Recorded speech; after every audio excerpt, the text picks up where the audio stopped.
Hey guys, welcome back to Anjali Shibu Yadav blog. तो अभी यहाँ पे है अंजलि दीदी और यहाँ पे शिबू भैया शिबू जीजू चला रहे हैं कार।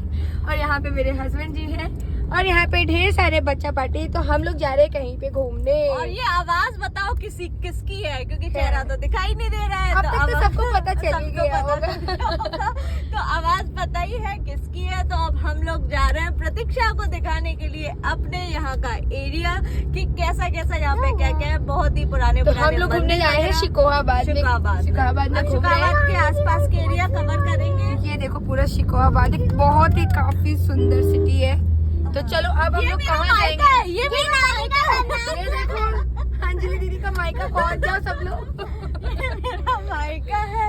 ये मेरी नानी का घर है। ये आपका मायका है, बाबू की नानी का घर है, जीजा जी का ससुराल है और मेरा तो मायका लगेगा ही। तो अभी जाते हैं, कहाँ जाएंगे वो आपको पता चल जाएगा वहाँ जाने के बाद। आज भी जाएंगे, फिर कल भी जाएंगे। अभी हम लोग का पूरा 1 वीक पूरा ट्रिप ही ट्रिप रहेगा। तो ब्लॉग में बने रहना। बिल्कुल बने रहना। ओके, बच्चा पार्टी लो हाय कर दो। हेलो अभी तो है क्या था। पहले तो गया नहीं। हे गाइस, तो मैं हूँ अंजलि और मैं हूँ अपने पति की आज्ञाकारी बीवी। तो मैं आई हुई हूँ बटेश्वर धाम अपनी दोस्त प्रतीक्षा को लेके। जैसा कि आपको पता है प्रतीक्षा आई हुई है बनारस से हमारे यहाँ। तो अपने आसपास की चीज़ें दिखाना तो बनता है। तो हम यहाँ बटेश्वर धाम लेके आए हैं और आपको इस बटेश्वर धाम के बारे में थोड़ी बहुत जानकारी देना पसंद करेंगे। तो यहाँ पे बताया जाता है यहाँ पे 108 मंदिरों को रातों रात भूतों ने बना दिया था। तो ये बहुत ही दिलचस्प बात है। और यहाँ पे एक मान्यता ये भी है, जो यमुना नदी है उसकी धारा है वो उल्टी बहती है, उल्टी दिशा में बहती है। इसको छोटी काशी भी कहा जाता है, यानी कि 4 धाम का पुत्र भी कहा जाता है, 4 धाम का छोटा पुत्र भी कहा जाता है। तो यहाँ कौन कौन आया है वो आप ज़रूर बताना। और हम आपको बता दें, हम मंदिर के अंदर नहीं गए थे और मंदिर के अंदर क्यों नहीं गए थे वो भी आपको कारण बताते हैं। हमारे रिलेशन में, मतलब हमारा जो परिवार होता है, जैसा कि आपको सबको पता होगा, परिवार में सोवर हो जाती है तो नहीं जाते हैं। तो हमारे परिवार में एक हुआ था छोटा सा बेबी, तो जिसकी वजह से हम मंदिर के अंदर नहीं जा सकते थे। लेकिन वो इतनी दूर से आई थी तो उसको मंदिर में ले जाना बहुत इंपॉर्टेंट था, दिखाना ज़रूरी था। तो हम मंदिर में उसको लेके, प्रतीक्षा को लेके गए और मंदिर के बारे में हमने बताया और मंदिर में पूजा करवाई। हम मंदिर के अंदर नहीं गए थे। लेकिन हमारे यहाँ से ये मंदिर बहुत ही कम 1 घंटे के रास्ते की दूरी पे है। तो हम यहाँ जाते रहते हैं। जैसा कि आपको पता होगा, थार का पूजन भी हमने बटेश्वर धाम में ही करवाया था। तो बटेश्वर धाम हम बहुत जल्दी जल्दी जाते रहते हैं। अगर आपको ये मंदिर पूरा देखना है, भोले बाबा देखने हैं, यमुना नदी वगैरह सब कुछ देखना है, तो आप कमेंट्स करके ज़रूर बताना। हम आपको दोबारा से मंदिर में लेके आएंगे और सारी डिटेल्स देंगे। यहाँ का अगर आप विकिपीडिया वगैरह पढ़ेंगे तो बहुत ही इंटरेस्टिंग है। यहाँ की बहुत ही पुरानी पुरानी मान्यताएं हैं।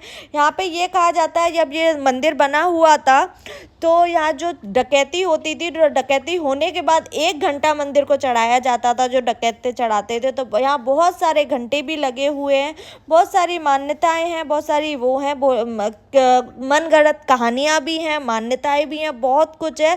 लेकिन मैं इतना जानती हूँ, यहाँ भोले बाबा पार्वती जी वास करते हैं। क्योंकि मैं यहाँ आती हूँ तो बहुत सुकून मिलता है और मेरी बहुत सारी विशेष भी पूरी हुई हैं। तो ये कह सकते हैं मंदिर बहुत सच्चा है।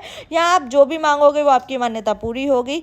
तो अब हम यहाँ से करते हैं टाटा बाय बाय। बटेश्वर धाम से अब हम जा रहे हैं, अब हम जाएंगे दूसरी जगह। तो ये हम आ चुके हैं जैन मंदिर, जो कि बटेश्वर धाम से थोड़ी दूर है। ये श्री कृष्ण के चचेरे भाई भगवान नेमिनाथ जी का जन्म स्थली है।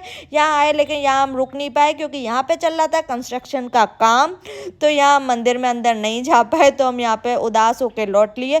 फिर हमने खाई यहाँ की बहुत ही प्रसिद्ध पकौड़ियाँ, जो कि बटेश्वर जो भी आया होगा उनको पता होगा। यहाँ रास्ते में एक पकौड़ी मिलती हैं जो कि बहुत ही प्रसिद्ध हैं। तो वो हमने खाने के बाद फिर हम निकल लिए रपड़ी में हमने जाने के बाद की बहुत सारी मस्ती।